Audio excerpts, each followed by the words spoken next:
देव श्रीमंत श्री जगद्गुरु तुकाराम महाराज की.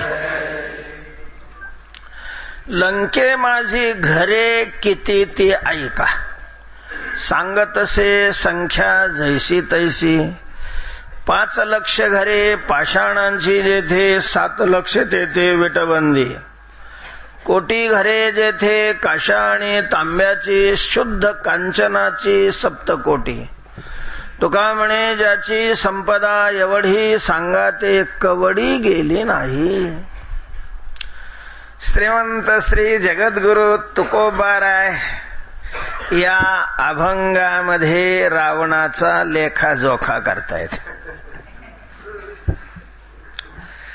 रावणाच्या ऐश्वर्याचं तुकोबराने या अभंगामध्ये काय केलेलं आहे, वर्णन केलेलं आहे. त्यामध्येही ऐश्वर्याच्या सगळ्या अंगाचं नाही वर्णन केलं, एका अंगाचं वर्णन करतात. ऐश्वर्याची वेगवेगळी अंग असतात, त्यापैकी एक अंग असतं ऐश्वर्याचं, त्याचं घर.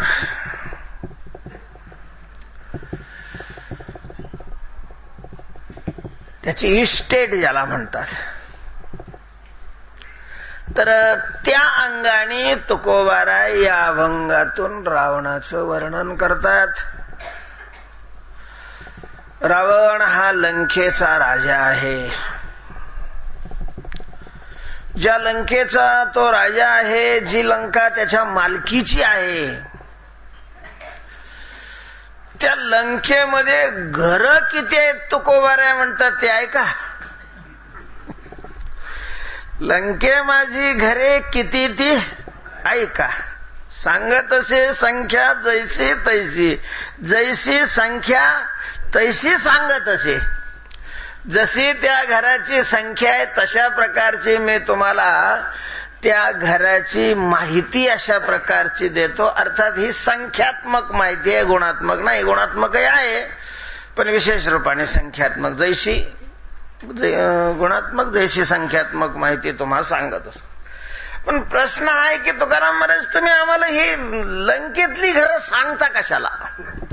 आमची घरं सोडून आम्ही इथं आलोय.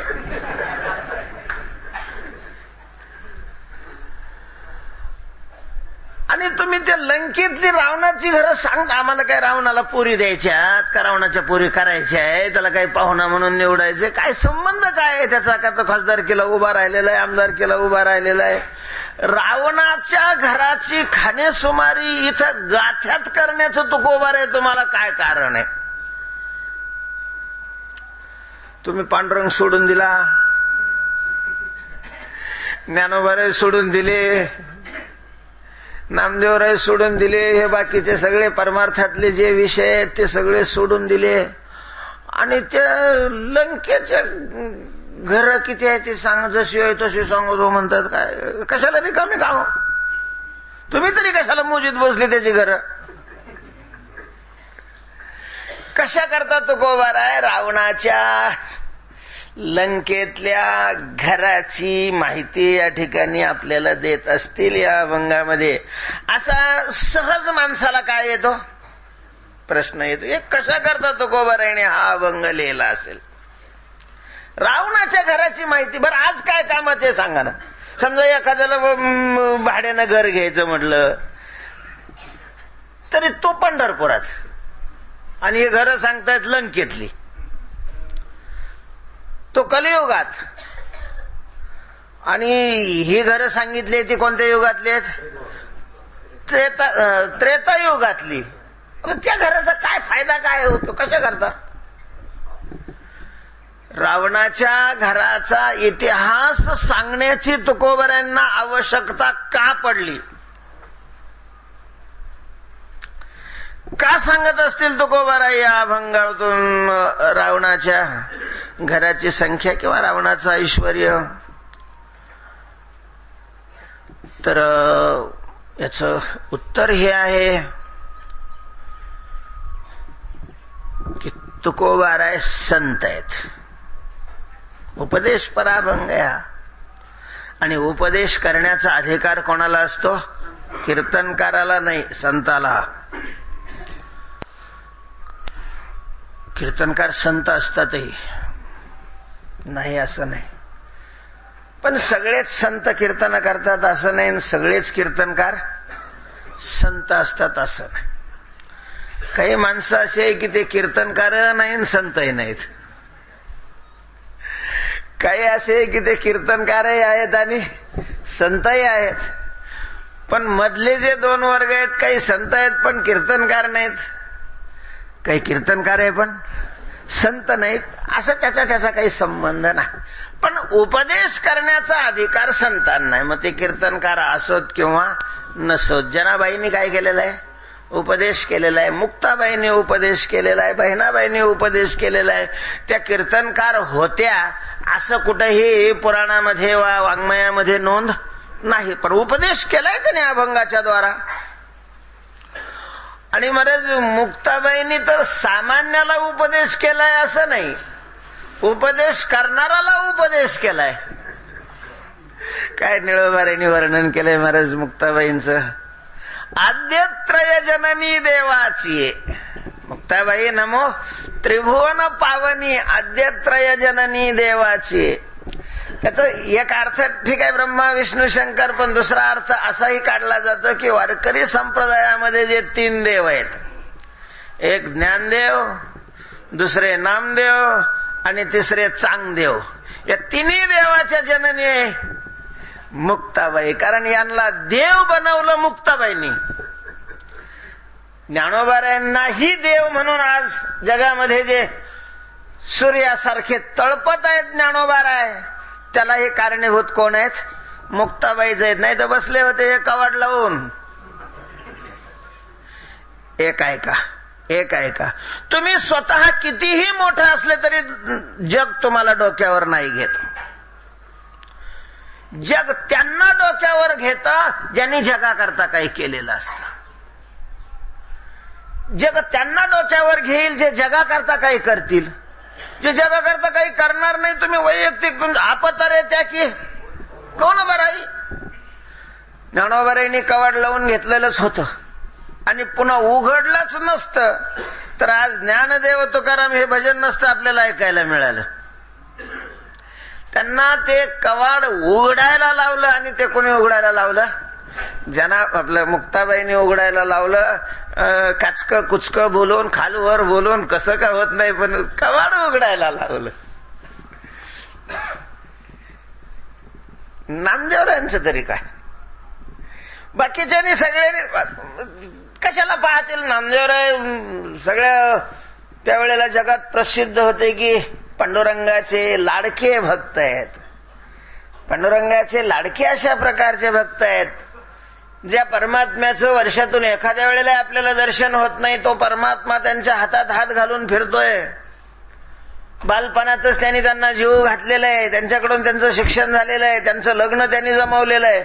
अशा प्रकारे नामदेवराय एवढे अगोदरच प्रसिद्धी झालेली होती. मग एवढ्या मोठ्या व्यक्तीचे दोष कोण कशाला पाहिजे?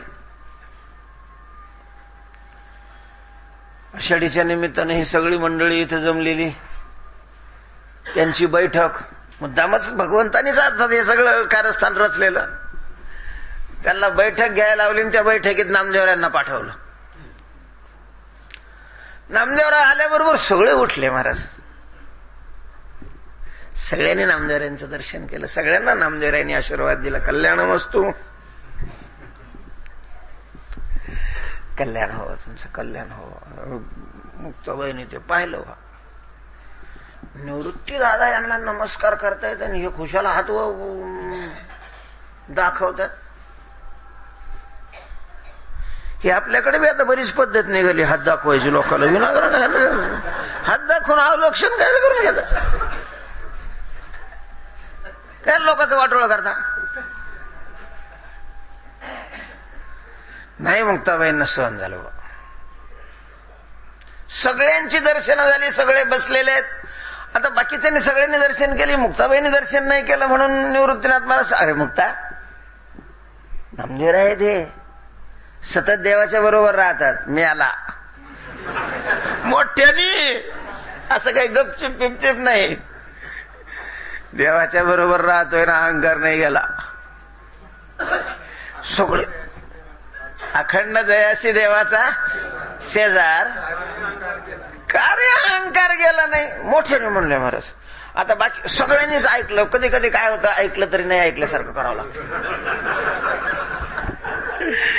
नामदेवरायांनी ऐकून नाही ऐकल्यासारखं केलं. सगळ्यांनी गपचूप बसले. निवृत्तीनाथ महाराजांना माहिती होतं की ही लवंगी मिरची आहे वगैरे कामा. पुन्हा आणखीन ताप जास्त काही बोलवतं, हे आणखीन काही बोलल.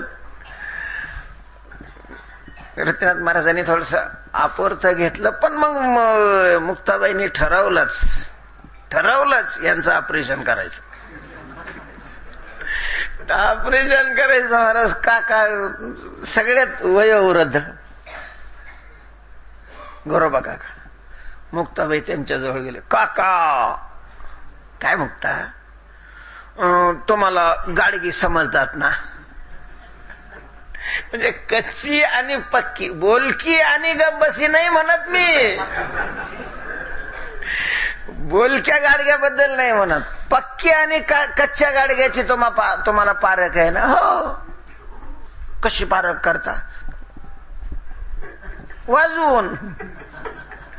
माणसं बाजारात बी गाडगे घ्यायला गेले तरी पारख करण्याकरता काय करतात? त्याला वाजवतात वाजवून. मग इथल्या गाडग्यांना बघा वाजवून. महाराज कच्चं ठरवलं, देवाकडे आले. देवानी त्याच्यावर मोहर लावला आणि शेवट मग खिचर स्वामीकडे गेलेले आहेत. तिथं परिपूर्णता झाली. म्हणजेच देव अशा प्रकारचं म्हणून जगामध्ये जे चकाकीला आले, तळपले सूर्यासारखे, ते मुक्ताबाईमुळे. मुक्ताबाईंनी कशा करता मी हे सांगितलं? मुक्ताबाईंनी उपदेश केलेला आहे, कारण त्या संत होत्या. तेव्हा उपदेश करण्याचा अधिकार संतांना आहे. तुकोबाराय या ठिकाणी उपदेश करतात, संत आहेत. पण ठीक आहे, उपदेश संतांनी करावा हे खरं असलं तरी उपदेश कशाला म्हणावा?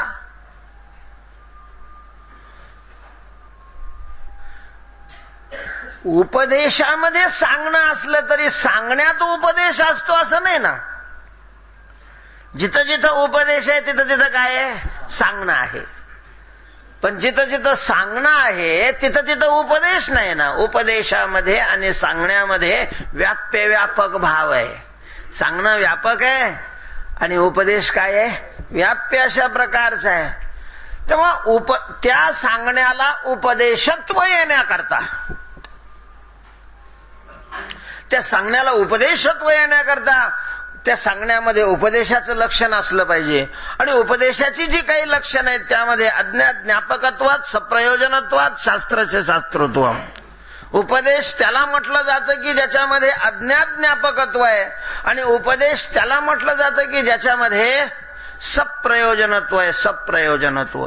तुकाराम महाराज या ठिकाणी या अभंगामध्ये उपदेश करतात असं म्हणता कसं काय येईल तुम्हाला? लंकेतली घरं सांगितलेली आहेत याच्यात. लंकेची घरं ऐकून काय फायदा आहे त्याचा आपल्याला? लंकेच्या घराचं ज्ञान झालं लोकांना तर त्याला काय मिळणार? काय उपयोग काय आहे? आणि इथंही सप्रयोजन शब्दाचा अर्थ पारमार्थिक सप्रयोजन. व्यवहाराच्या प्रयोजनाला अध्यात्मामध्ये प्रयोजनच म्हणत नाही, हानीच म्हटलं जातं. एखाद्याला करोड रुपये जरी मिळत असतील महिन्याला तरी पारमार्थिक दृष्टीने ती त्याची काय आहे? हानी आहे. हानी.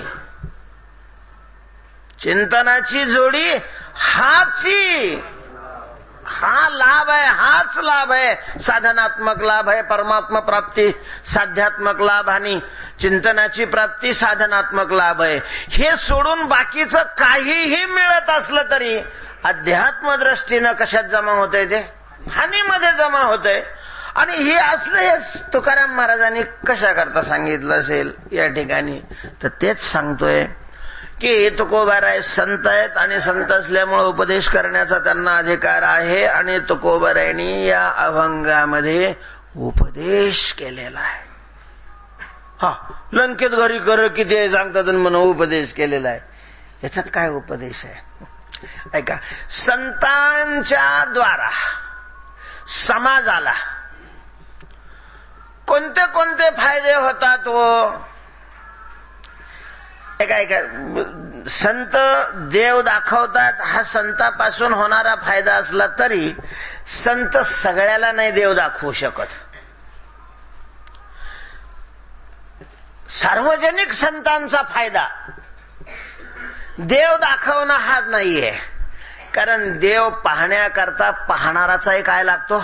अधिकार लागतो.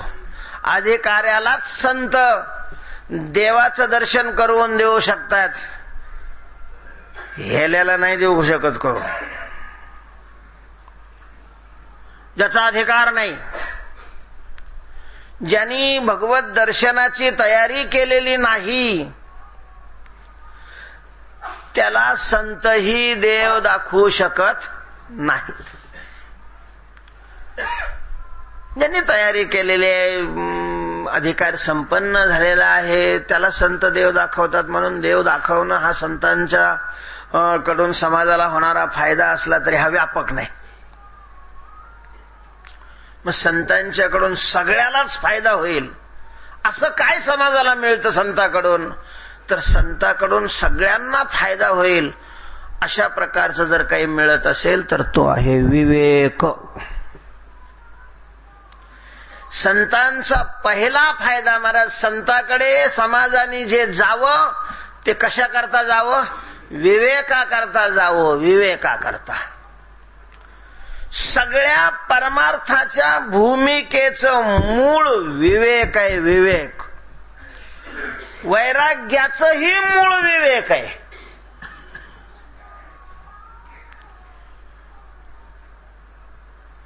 जरी वैराग्याचं वर्णन करत असताना ज्ञानोबारायांनी म्हटलेलं आहे की अगविया भूमिका सवे चाले, वितरागते सारिका करून ठेविला सखा. जो अघविया भूमिका सवे चाले, सगळ्या भूमिकेला बरोबर अगदी साक्षात्कारापर्यंत बरोबर राहणारं जे वैराग्य आहे, त्या वैराग्याचंही मूळ कशात आहे? विवेकामध्ये. विवेकामध्ये. विवेकाशिवाय जर एखाद्याच्या ठिकाणी वैराग्य असेल तर ते वैराग्य कल्याणाच्या प्राप्तीला कारणीभूत नाही होत. मग ते वैराग्य गांजा फुकायला कारणीभूत होतो. विवेका वाचून जर वैराग्य असेल तर विवेका वाचून विरक्त असणारी माणसं काय करतात? मग ते आत्मानात्मचिंतन नाही करत, नामस्मरण नाही करत. बम बोले पंग राहतात महाराज. एक दो गीता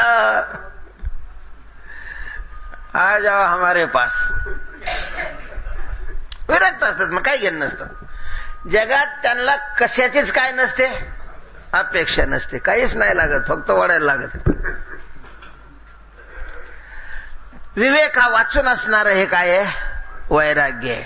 म्हणून नाथ महाराजांनी त्याला आंधळ म्हटलेलं आहे. आंधळ. विवेका वाचून वैराग्य आंधळे. आंधळ वैराग्य म्हटलंय. वैराग्य विवेकापासून निर्माण होणारं असावं. विवेकाच्या हातात हात घातलेलं वैराग्य असावं. बरं, जे फाश्या घेणाऱ्यांच्या ठिकाणी त्या काळात तरी वैराग्यच असतं ना. वैतागन वैराग्य याच्यात काय फरक आहे? बस विवेकाचं साह्य नसलं की त्याला वैताग म्हणायचं, आणि विवेकाच्या साह्याने असलं, विवेक सहकृत असलं की त्यालाच काय म्हणावं? वैराग्य अशा प्रकारचं म्हणावं. सगळ्याविषयी अरुची निर्माण होणं हे वैराग्याचं स्वरूप आहे. आणि आत्महत्या करणाऱ्याला हे सगळ्याविषयी काय निर्माण झालेले असते? अरुची निर्माण झालेली असते. पण विवेकासहित नसल्यामुळं त्याला वैराग्य नाही म्हणत. आत्महत्याला कोणी पूजनीय अशा प्रकारचं नाही मानलेलं. विवेक सगळ्यात महत्वाचा आहे. मानवाचा आणि इतर प्राण्यामध्ये आणि मानवामध्ये विशेष जर काही असेल तर फक्त तो कशाचा आहे? विवेकाचा आहे. विवेकाचा. विचाररहित मनुष्य पशु आहे, विचारवान पशु मनुष्य आहे. नव्हे माणसापेक्षाही काय आहे? श्रेष्ठ आहे. हनुमंतरायांना कोण म्हणेल पशु? नुसता संसार करणाऱ्याला कोण म्हणेल माणूस? नुसतंच विषय भोगामध्ये ज्याचं सगळं ऐश्वर्य नष्ट होऊ लागलेलं आहे, बर्बाद होऊ लागलेलं आहे. शहाणी माणसं त्यांना मनुष्य म्हणतच नाहीत. मनुष्य नव्हे, मनुष्य काय पूस नाही पायचारी मनुष्य परी कुत्री. विचार नाही नर खर तो तैसा वाहे ज्ञान भार पाठी लिगाड जैसा. तेव्हा विचार हाचा विशेष आहे मानवाच्या ठिकाणी.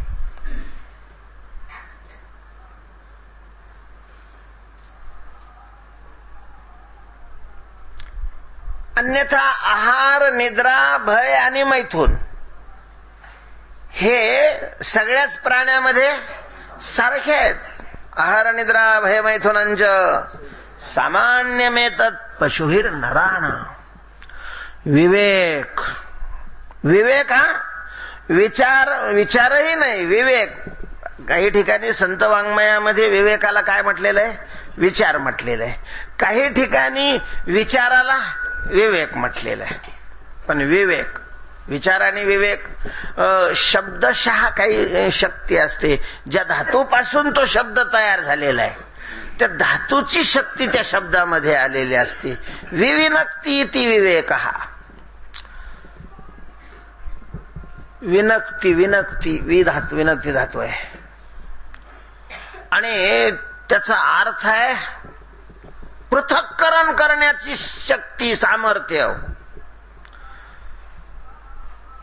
पृथक्करण, पृथक्करण म्हणजे योग्य अयोग्य, सत्य असत्य, खरं खोटं, विनाशी अविनाशी, कल्याणाला कारणीभूत अकल्याणाला कारणीभूत, अशा प्रकारची बुद्धीमध्ये वेगळं करण्याची, वेगळं जाणण्याची क्षमता असणं याला विवेक. पैसे कमावण्याचा विचार असणं हा विवेक नाही. फार माणूस विवेक आहे हो, हा अविवेक. पैसे कमावणाराला विचारी विवेकी म्हणणारा काय आहे? अविवेकी. अविवेकी कारण त्याला विवेकाचाच विवेक नाही.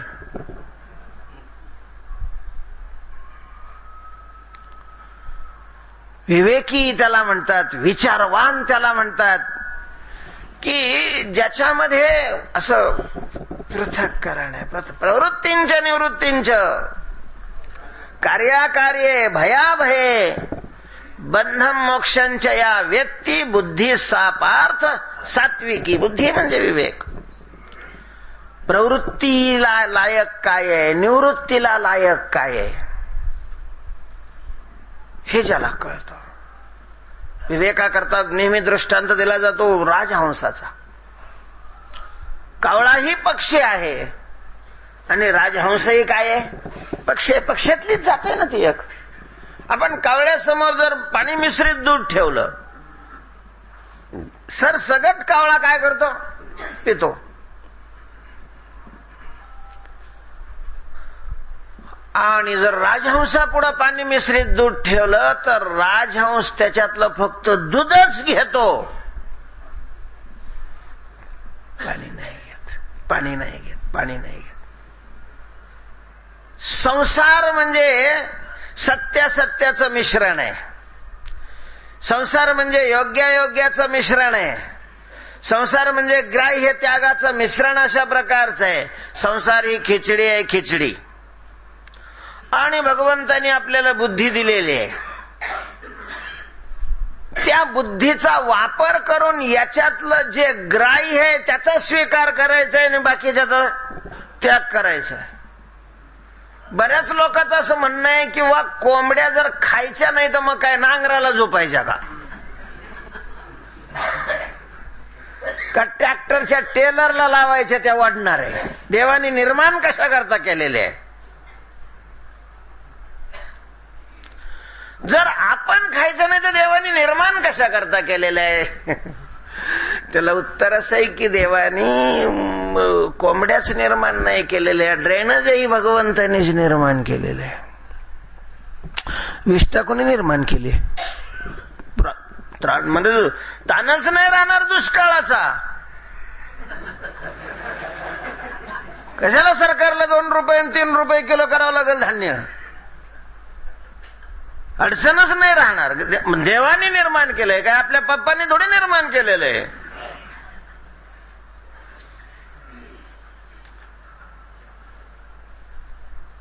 आपण ते ग्रहण करावं जे आपल्या कल्याणाला कारणीभूत आहे. देवाने निर्माण केलेलं ग्रहण करायचं तुला काय गरज आहे? ते देव पाहिलं ना त्याने कशा करता निर्माण केलंय आणि काय निर्माण केलंय. ते विष पी कोण निर्माण केलंय?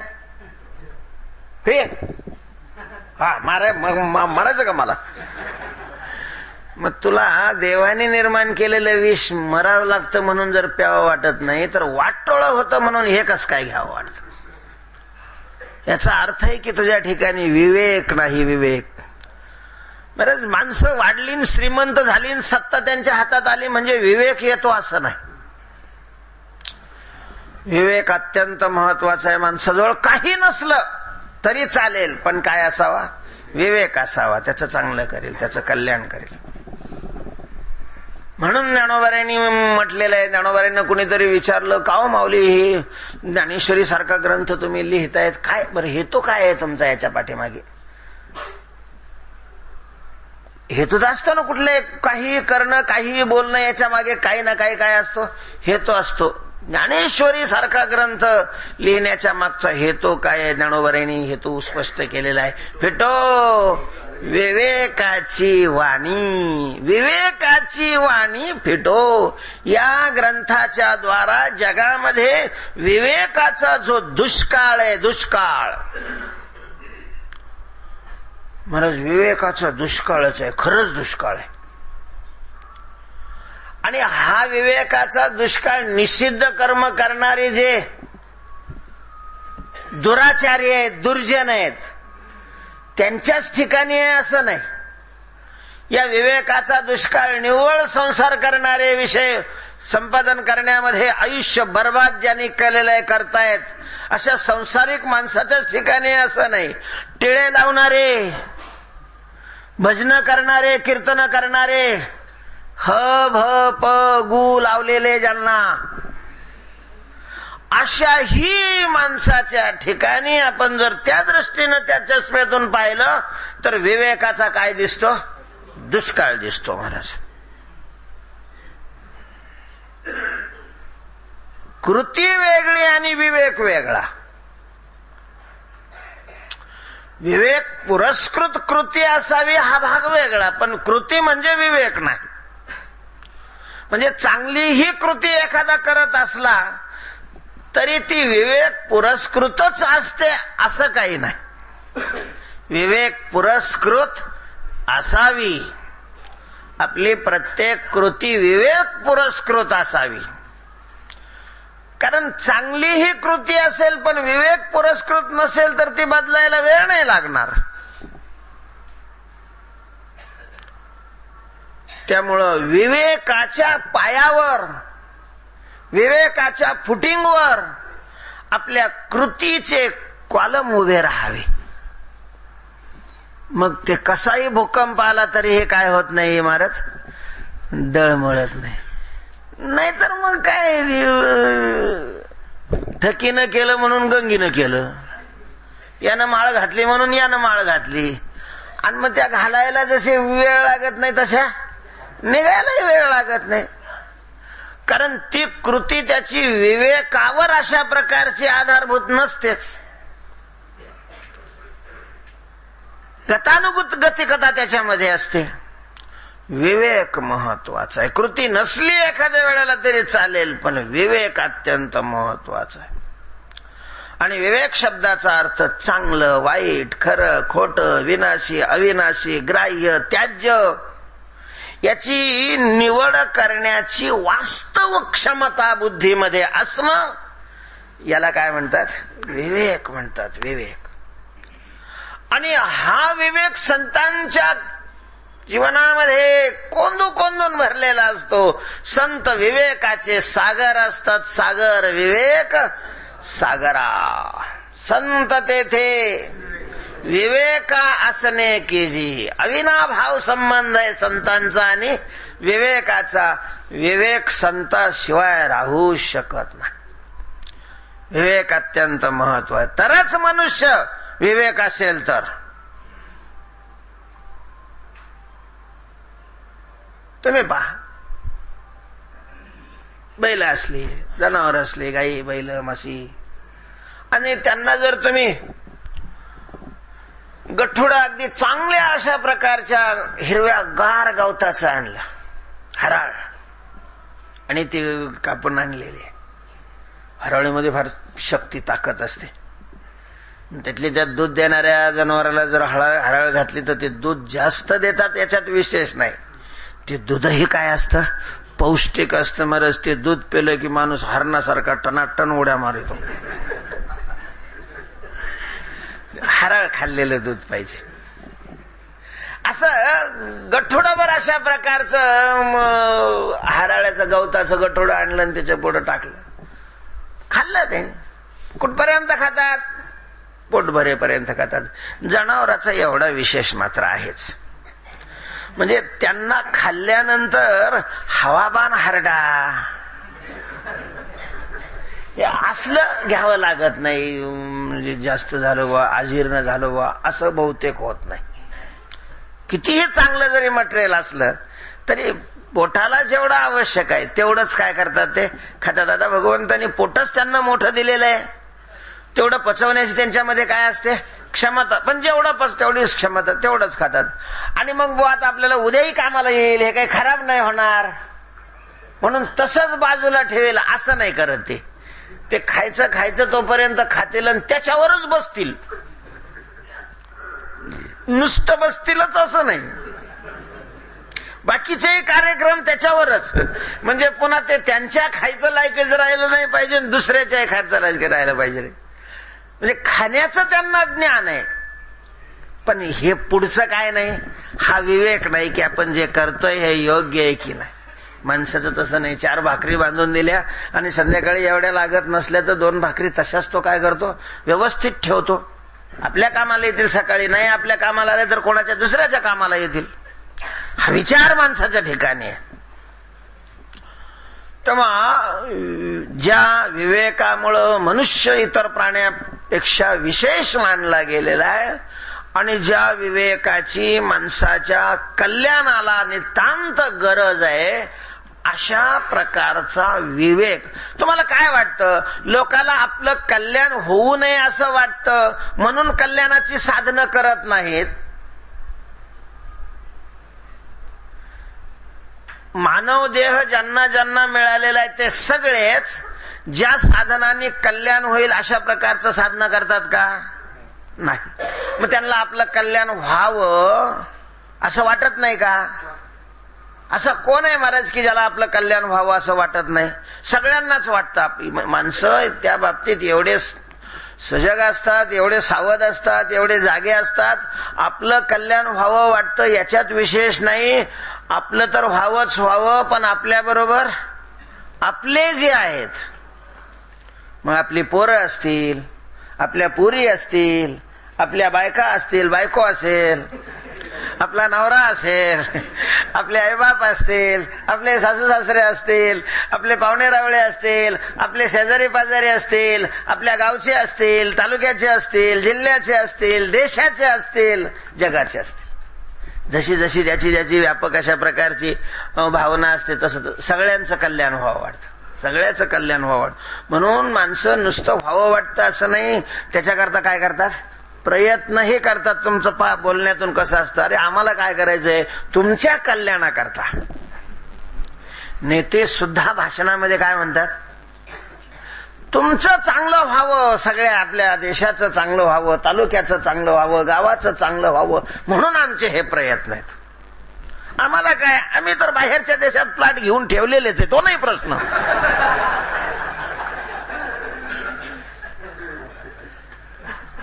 कारण बहुतेक निवडून आल्यानंतर आमदार असो खासदार असो गावात राहतच नाही.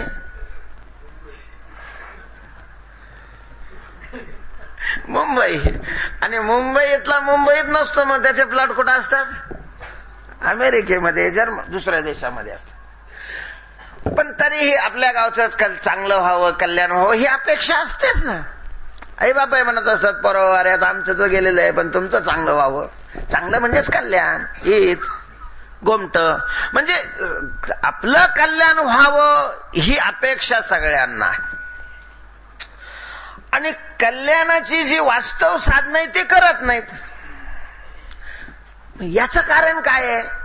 तर याचं कारण आहे की कल्याणाचं साधन कोणतं आणि अकल्याणाचं साधन कोणतं याच्यातला विवेक भेदच कळत नाही. ते अकल्याणाचंही साधन करत असले तरी कशा करता म्हणून करतात? त्यांच्या दृष्टीनं त्यांच्या चष्म्यातून पाहिलं तर ते त्याला हे अरे ह्याच्यातच आपलं कल्याण आहे काय. मग एखादा भ्रष्टाचार करणारा असेल किंवा एखादा सकाम कर्म करणारा असेल किंवा कीर्तन प्रवचन करून पैसे घेणारा असेल, कारण वरचे 2 अभंग तसे गेलेले आहेत ना. गुहो यावा गावा म्हणजेच वाढावे संतान, ग्रहे व्हावे धनधान्य, अशा प्रकारची अपेक्षा ठेवून व्रतवैकल्य करणारे यांना आपलं कल्याण व्हावं वाटत नाही का? कल्याण व्हावं वाटतं, पण त्या साधनाने किंवा जे मिळवल्यानंतर त्याच्यात कल्याणाचा संबंध नाही हे त्यांना कळत नाही. आणि कीर्तन प्रवचन आदी साधनं करूनही माया जमावणारा जो वर्ग आहे त्यांना तरी काय आपलं कल्याण व्हावं असं वाटत नाही का? त्यांनाही वाटतं, पण आपण जे करतो ते कल्याणाचं साधन नाही अशा प्रकारचा विवेक त्यांच्या ठिकाणी नाही. आणि म्हणून तुकोबाऱ्यांना हा अभंग लिहावा लागला. या अभंगात तुकोबाऱ्यांना रावणाचं ऐश्वर्य नाही सांगायचं, लंकेत घरं किती आहेत हे नाही सांगायचं. वा म्हटलं काय शहाणे झाले. म्हणजे तुकाराम महाराज स्पष्ट सांगतात लंके माझी घरे किती ती आहे का, आणि तुम्ही सांगता की तुकाराम महाराजाला लंकेतली घरं नाहीत सांगायची. तुकाराम महाराज म्हणतात लंके माझे घरे किती ती आहे का. काय अभंगावर व्याख्यान करायला लागले आणि प्रवचन करायला लागले. कायला धंदे करता लोकांचे विनाकारण टाइम खराब करता. म्हणजे तुकाराम महाराज स्पष्ट सांगतात लंके माझी घरे किती ती आहे का, आणि तुम्ही सांगायला लागले की तुकाराम महाराजांना लंकेतली घरं सांगायची नाहीत. हे कसं काय? तर ते तसंच आहे. म्हणजे जरी सांगत असले तरी ते सांगण्याकरता ते सांगायचं नसतं. श्रोत्यांनी नेहमी व्याघ्रमुखी असावं, श्वानमुखी नसावं. श्रोत्यात हे 2 प्रकार असतात. कोणते? व्याघ्रमुखी आणि श्वानमुखी. म्हणजे कुत्र्याच्या जातीचे आणि वाघाच्या जातीचे, थोडक्यात असं मराठीत आपलं सांगायचं तर. म्हणजे तुम्ही आम्हाला तसं नाही, त्याचे प्रकार सांगायला लागलो. आपण श्रोते आहोत तर आपण व्याघ्रमुखी असलं पाहिजे. श्रोता व्याघ्रमुखी असला पाहिजे, श्वानमुखी नसला पाहिजे. आम्हाला अगोदर त्याचे अर्थ सांगा. श्वानमुखी म्हणजे काय आणि व्याघ्रमुखी म्हणजे काय? तर ऐका, एखाद्या माणसाने जर कुत्र्याला दगड मारला, कुत्र्याला जर दगड, महाराज काही कुत्रे तर असे नुसतेच काय काय काय काय काय करत बसतात. दगड मारल्यावर नुसतेच आरडणारे बरेच कुत्रे.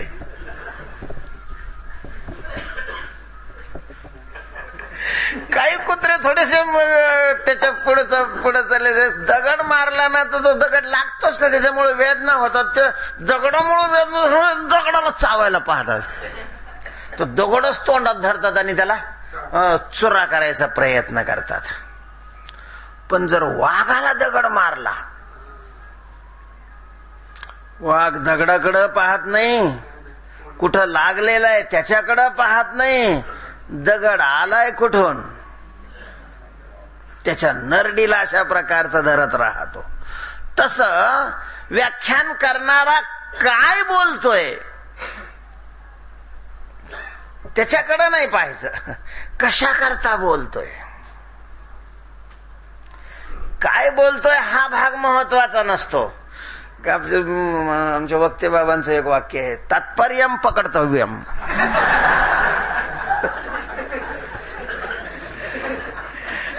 तात्पर्यम पकडतव्यम, तात्पर्य काय आहे ते धरलं पाहिजे, पकडलं पाहिजे. त्याचं तात्पर्य काय आहे, त्याचा भाव कशा करतात, भाव काय आहे. म्हणून ज्ञानेश्वरीचा विशेष आहे. गीतेवर अनेक अशा प्रकारचे ग्रंथ गीतेचा अर्थ कळावा म्हणून केलेले आहेत. ज्ञानेश्वरीचा विशेष आहे की बाकीच्यांनी शब्दाची फाडाफूड केलेली आहे. अशौचम न शौचम अशौचम.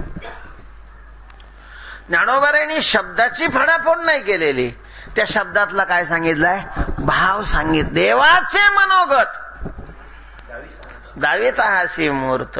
त्याच्यामुळं भाव महत्वाचा आहे. भाव, वक्त्याचा भाव ओळख. दृष्टांतही सांगितलं असलं तरी त्यालाच हसत बसते कवर आहे. काय काय काय असं मूर्ख आहे, श्वानमुखी आहे. तो दृष्टांत काय सिद्धांताकरता सांगितलेला आहे किंवा सिद्धांत नाही, नुसतं हसवण्याकरता सांगितलंय, हे बी त्याला कळायला पाहिजे. वक्त्याचा भाव भावाकडे त्याची नजर असली पाहिजे. त्याला व्याघ्रमुखी श्रोता म्हणतात, व्याघ्रमुखी. म्हणून तो त्याला सांगायचंच असतं असं नाही. बऱ्याच वेळेला बोलत वेगळं असतो आणि त्याला सांगायचं वेगळंच असतं. बोलत वेगळं, अरे दिवस मावळला ना, दिवस मावळला, सूर्य मावळलाय असा एखादा मोठ्याने आरडून म्हणत असेल तर मग हे काही लोकांना दिसत नाही, आंधळे आहे का लोक. मग त्याला दिवस मावळला हे नसतं सांगायचं, आता हे उरकून निघा हे सांगायचं असतं.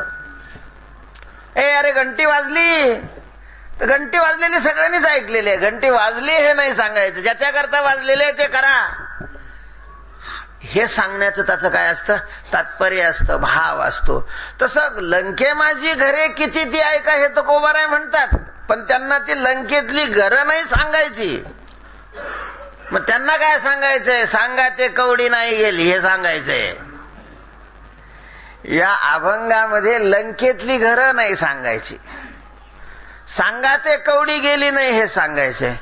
पण मग ते सांगण्याकरता काय असतं, पूर्व पक्ष जितका तुम्ही जबरदस्त मांडाल तितकं उत्तर पक्षाला महत्व येत, तेवढं उत्तर. बरंच रामायण जर आपण पाहिलं ना, तर आता रामायण शब्दाचा अर्थ रामाचं कीर्तीचं स्थान. रामायणामध्ये काय सांगायचंय वाल्मिकीला, रामाचं महत्व सांगायचंय. पण रावणाचं किती वर्णन आलंय त्याच्यामध्ये, त्यांनी कुठं तपश्चर्या केली, कसा वर मिळवला, पुन्हा काय केलं काय केलं, रावणाचं कितीतरी वर्णन करणारे अध्यायचे अध्याय दिसतात. आणि रामायण रावणायण सगळं कसं काय लावलं बा, अशी कोणी शंका करू शकतात. तर त्याचं कारण असं आहे की जितकंही रावणाचं वर्णन केलं जाईल तितका रामाचं मोठेपण आहे. कारण अशा रावणाला नुसता निवडून आला त्याच्यात महत्व नाही, कोणाच्या विरोधात निवडून आला. ज्याच्या विरोधात निवडून आला तो त्यांनी काय काय केलं होतं, मताला 5-5 हजार रुपये दिले तरी निवडून, म्हणजे हे निवडून येणाऱ्याचं मग पुन्हा काय असतं, विशेषत्व असतं, पूर्व पक्ष महत्वाचा असतो. आणि तो पूर्व पक्ष तुकोबाराय या पहिल्या 3 चरणामध्ये मांडतायत. तुकोबाराय म्हणतात, ऐका ना, पण तुमचं काय बिघडायला लागलं का, ऐका. काय ऐका, लंकेत घर किती आहेत ती ऐका. पण म्हणतात आम्हाला काही घरात, प्रत्येक घरात काही पेपर टाकायचा आहे का, नळाची जोडणी करायची का, तिथलं काही केर कचरा कशा करता सांगता. पण मग ऐक की अगोदर, नंतर सांगतो ना तुला कशा करता सांगायचं. पहिलं जरा ऐकून घे ना. लंके माझी घरे किती ते ऐका, लंकेमध्ये घर किती आहेत ते ऐका. बरं मग ठीक आहे, सांगा महाराज, सांगा. तुकोबाराय सांगतायत, जैशी संख्या तैशी सांगत असे. जशी संख्या आहे तशा प्रकारची सांगतो आणि त्याच्यामध्ये पृथक्करण करून सांगतो. म्हणजे डबल मजली किती आहेत, ट्रिबल मजली किती आहेत, चौबल मजली किती आहेत, झोपडपट्टीतले किती आहेत, असं सगळं अगदी जशी संख्या आहे तशी सांगतो. ठीक आहे, सांगा. 5 लक्ष घरे पाषाणांची जेथे, 7 लक्ष तेथे विटबंदी. महाराज बघा, म्हणजे किती बारीक माहिती घेतली आहे तुकाराम महाराजांनी सुद्धा. लंकेमध्ये जी घरं होती तुकोबारायांनी त्याचे 4 प्रकार, 2 आणि 2 4 5 प्रकार केले आहेत. आणि हे प्रकार त्याचे लहान मोठे. महाराज लंकेतली सगळी घरं जवळजवळ मोठीच होती सगळे. त्याच्यामुळे त्याच्या लहान मोठेपणामुळं किंवा मजल्यावर अशा दृष्टीने हे प्रकार नाही केलेले. मग ज्या मटेरियलनी ती तयार केली म्हणजे कच्चा माल, त्या कच्च्या मालावर त्याचे काय केलेत प्रकार केलेले आहेत. तर काही घरं त्या ठिकाणी दगडाने बांधलेली होती, म्हणजे भिंती कशाच्या होत्या त्याच्या दगडाच्या, चिरेबंदी. काही घरं विटाने बांधलेली होती, काही घरं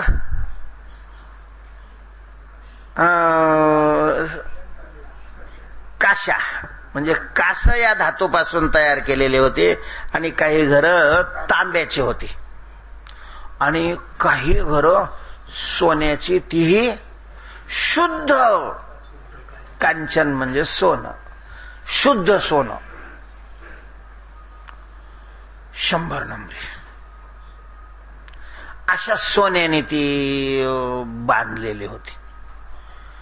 तर या दृष्टीने त्या घराचे काय केलेले आहेत प्रकार केलेले आहेत. त्यामध्ये कोणत्याने बांधलेली किती घरं, कोणत्या याने बांधलेली किती घरं ती सांगतात. म्हणजे अर्थात सगळ्या सुविधा प्रत्येक घरामध्ये. स्वयंपाकघर वेगळं, अगदी त्या वास्तुशास्त्राला अनुसरून दक्षिणेच्या बाजूला काय असतं, स्नानगृह वेगळं, बाथरूम वेगळा, बैठक वेगळी, किचन रूम बाजूला जास्त लक्षात आलं, किचन रूम अशा प्रकारचं. म्हणजे स्वयंपाकघर वेगळं, झोपायचं वेगळं, असे सगळे प्रत्येकाची सुविधा होती. म्हणून त्याचं वर्णन नाहीये. फक्त फरक जो होता तो ज्या मटेरियलनी ते तयार केलेलं आहे त्याच्यात फरक असल्यामुळं त्याची संख्या दाखवलेली आहे. बाकी सुविधा तुम्ही पाषाणाच्या घरात जरी गेले तरी सगळ्या सुविधा आहेत, तांब्याच्या घरात गेले तरी सगळ्या सुविधा आहेत, सोन्याच्या घरात गेले तरी सुविधा सगळ्या होत्या. 5 लाख घर पाषाणाची होती, म्हणजे दगड वापरून ती काय केलेली होती बांधलेली होती, दगडी भिंती. बरंच पूर्वीचं दगडी काम जे आहे ना, आता कसं आहे बांधकामामध्ये सिमेंटाचा जास्त सहभाग आहे. बांधकाम जे उभे आहेत ते जास्त ताकद कशाची आहे सिमेंटाची आहे. पूर्वीची दगडी कामं जर आपण पाहिली तर त्याच्यात सिमेंटच नाही. काही मध्ये चुनखडी आहे, पण काही मध्ये चुनखडी नाही, नुसतेच काय आहेत दगड आहेत, नुसतेच दगड. मग नुसत्या दगडाची जी घरं आहेत बरंच त्यांची अजरामर आहे ती घरं. त्याचं आयुष्यच असं निश्चित नाही. सिमेंटाच्या घराचं आयुष्य 100 वर्षाचं सांगितलेलं आहे. तेही पूर्ण जर त्याची त्याला काय क्युरिंग अलीकडचा शब्द आहे, पूर्ण त्यांची ही झालेली असेल, क्युरिंग झालेली असेल, त्याला जेवढं हवंय तेवढं पाणी मिळालेलं असेल तर ते किती दिवस टिकतं 100 वर्ष टिकतं. 100 वर्षानंतर ते घर पडायची वाट पाहू नये, ते घर स्वतःहून काय करावं काढावं. महाराज इंग्लंड मधून अजूनही पत्र येतात भारत सरकारला की या पुलाची मदत संपलेली आहे, त्या इमारतीची मदत संपलेली आहे, याचे 100 वर्ष पूर्ण झालेले आहे, आता ती निकामी झालेली आहे, तुम्ही ती पाडा, नाही तर मग ती केव्हाही पडेल आणि अनेकाला घेऊन पडेल. मग त्याची गॅरंटी संपलेली आहे. तसं दगडाची जी बांधकाम आहेत गॅरंटी संपत नाही. हे दगडाचे पुलं आहे पूर्वीचे तसेच आहेत, दगडाची मंदिर आहेत, ही सगळी हेमडपंथी मंदिरं जी आहेत सगळीच काय दगडच बसवलेले. असं काय ते ज्ञान वास्तुशास्त्र किती पक्क होतं त्यावेळेसच्या लोकांचं. त्याला सिमेंट नाही फेमेट नाही, परंतु ती दगडच अशी बसवलेली आहे की ती जशीच्या तशीच आहे. तर अशी पाषाणाची घरं 5 लाख आहेत. लाख होती कशामध्ये? लंकेमध्ये 5 लाख. लाख म्हणजे किती हो? लाख म्हणजे 100,000चा एक काय असतो? लाख असतो. आणि 1000 100 10चा 1000 असतो.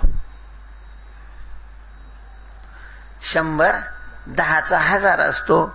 आणि 100 एकाचा 10 असतो. एक पैसा. तर असं 100,000चा 1 लाख आणि अशी 5 लाख घर कशाचे आहेत? दगडाची बांधलेली आहेत, पाषाणाची आहेत. 7 लाख विटबंदी, विटानं बांधलेली 7 लाख घर आहेत. 7 आणि 5 12 लाख झाले. बरं, आतापर्यंत लाखावरच, नंतर सरळ कोटीवर गेला हिशोब. म्हणजे बहुतेक तिथली झोपडपट्टी म्हणजे दगडाची आणि विटाची घरं. लंकेतली झोपडपट्टी म्हणजे दगडाची आणि विटाची घरं. कोटी घरे जेथे काश्या आणि तांब्याची. 1 कोट घरं काश्याची आणि 1 कोट घरं तांब्याची. तांब हे धातू वापरून ती बनवलेली, म्हणजे तिथल्या भिंती, तिथल्या फरशा, तिथलं प्लास्टर, तिथला वरचा छत, ह्या सगळ्याला काय वापरलेलं? तांब वापरलेलं. म्हणजे सळाया तांब्याच्या केलेल्या, खडी तांब्याची केलेली, पाणी करून तांब्यानेच ते एकमेकाला जोडलेलं. अशा प्रकारची तांब या धातूची 1 कोट घरं आणि कास या धातूची 1 कोट घरं. आता तांब काय भाव आहे?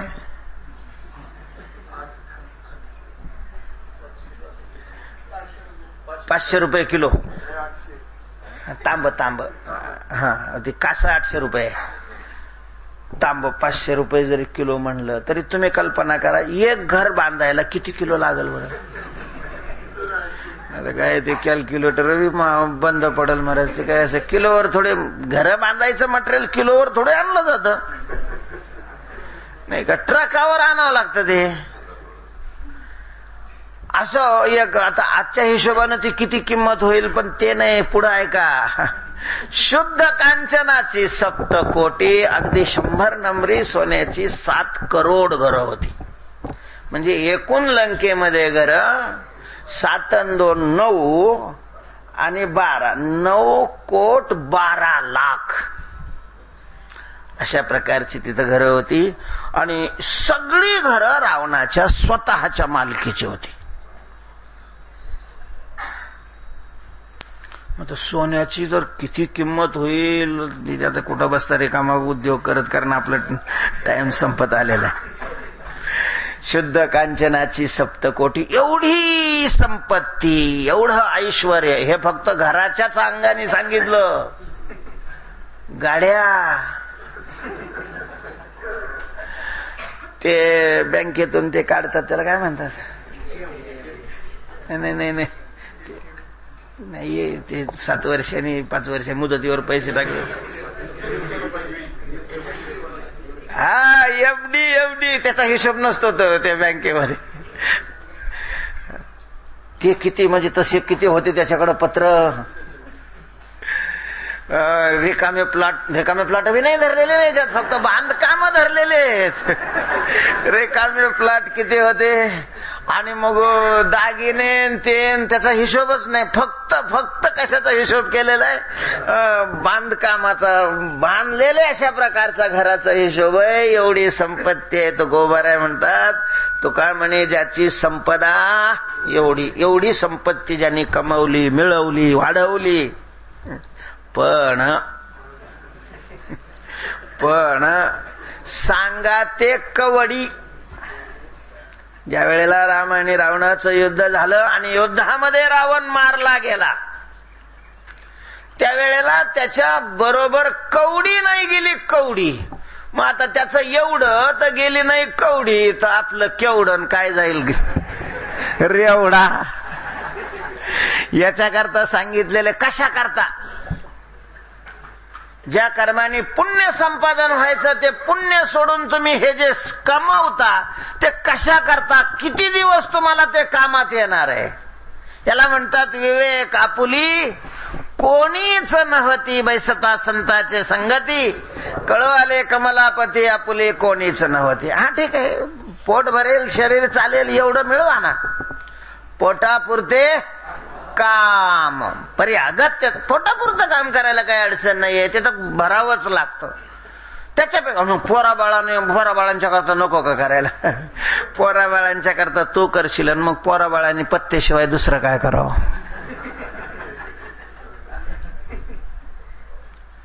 पोरानं काय करायचं, जर पोरा करता तू सगळंच करून ठेवलं तर मग पोराने काय करायचं. तेव्हा पोरं ते त्यांच्या करता करतील ना, त्यांच्या स्वातंत्र्यावर कशा करता तू गदा घालतोस, हल्ला करतोस. तू तुझ्या करता कर ना. हा पोराविषयीचं जे कर्तव्य ते कर्तव्य कर, संपलं काम. अक्षरशः शत्रू आहेत महाराज ते बाप, की जे बाप पोरा करता कमवून ठेवतात, कारण त्याच्या पुरुषार्थाला वावच नाही मिळू देत. हे पैशात ऐक, आणखी एक संसारातलं सांगतो, परमार्थातलं नाही. आपण कष्ट करून मिळवलेला पैशाचा जो आनंद असतो तो बापाने मिळवलेला आपल्या नावावर झाल्यावर नाही राहत. तुम्ही बघा, अजूनही स्वतःच्या कष्टाचं जे मिळतं त्याच्यात जो आनंद आहे तो हरामाचा मिळालेला आनंद आहे का. कमी कष्टात मिळालेत सुद्धा आनंद नाही येत, तर विना कष्टात मिळाल्यात काय आनंद येईल. म्हणजे पोराच्या आनंदाचं हनन ते बाप करतात. म्हणून शत्रू म्हणलं मी त्यांना, की जे पोरा करता कमवून ठेवतात. त्याला कमावता बनवा आणि द्या सोडून. त्याला सांग आता तू आणि तुझं जीवन आमच्याकडे पाहायची तुझी आवश्यकता नाहीये. आपण आपल्या करता कमवावं आणि आपण खर्च आपल्या करता करावा. उदास विचारे वेच करे, अख्खं जीवन पोरा करता घालतो, म्हातारपणी इथं फुकट येऊन खातो मठात. पडव्याला लाद घालून बाहेर काढायला पाहिजे. इकडूनच घेऊन जाते महाराज, काही नेता येतं का, आहे असे काही नाही, असं नाही.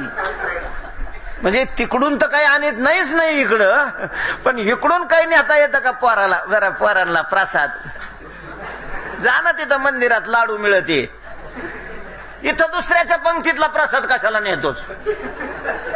प्रसाद म्हणून कोणी वाढलेलं जर बाजूला काढून ठेवत असेल तर तो प्रसाद नाही, चोरी आहे. लक्षात ठेवा, चोरी. तुम्ही चोरी केलेली आहे तिथल्या अन्नाची, आणि ते अन्न खाऊन पोरांच्या बुद्ध्या शुद्ध नाही होणार. प्रसादाने होतील पण चोरलेला प्रसाद नाही राहत. प्रसन्न होऊन जे दिलेलं असतं मोठ्याने, त्याला काय म्हणतात, प्रसाद असतो. तो का म्हणे, ज्याची संपदा एवढा ऐश्वर्य ज्या रावणाने कमवलं त्याची कवडी नाही बरोबर गेली. कशाला विनाकारण कमवून आपलं आयुष्य बर्बाद करता. स्वतःच्या कल्याणाकरता ते कर्माचा वेच करावा, हा याचा काय भाव आहे, हेतू आहे. पुंडलिक वरदा हरी विठ्ठल श्री ज्ञानदेव माऊली ज्ञानेश्वर महाराज की जय.